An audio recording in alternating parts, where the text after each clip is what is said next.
Good morning, Mariners Church. It's good to see you. Happy Saturday to you. January, I don't even know what day it is. January 9th, I think.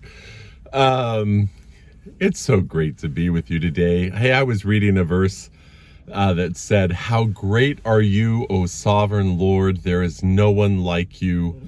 Who has ever even heard of a God like you?" And honestly, that is so true. And our God is sovereign and he is great. And there is no one that compares with him.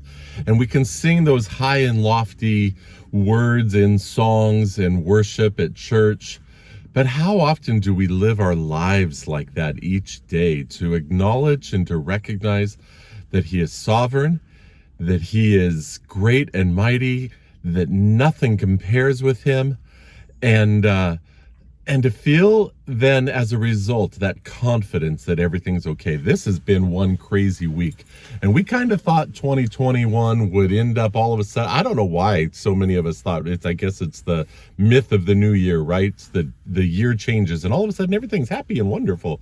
But it started out, no, it's still the same. We're still dealing with the long-term effects of the pandemic, and we'll get through it. Obviously, the transition of power this week's been a little wild, to say the least. Talk about a downplaying of that one, huh? And so we just have to recognize that this world is not our home, and God is not surprised, and he is in charge, and he is taking care of us, and there's no one like him.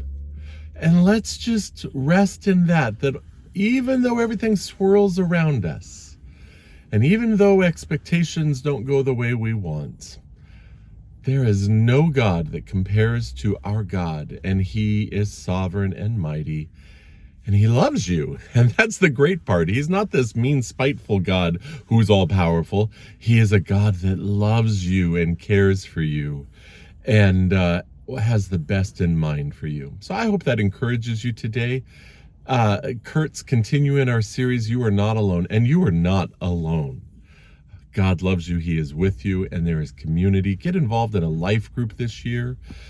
Get involved in leaning in to falling in deep love with your God, his word, and his church, and just really build and grow in community. Don't let Zoom and pandemic keep you from doing what is spiritually right to do this year. God bless you.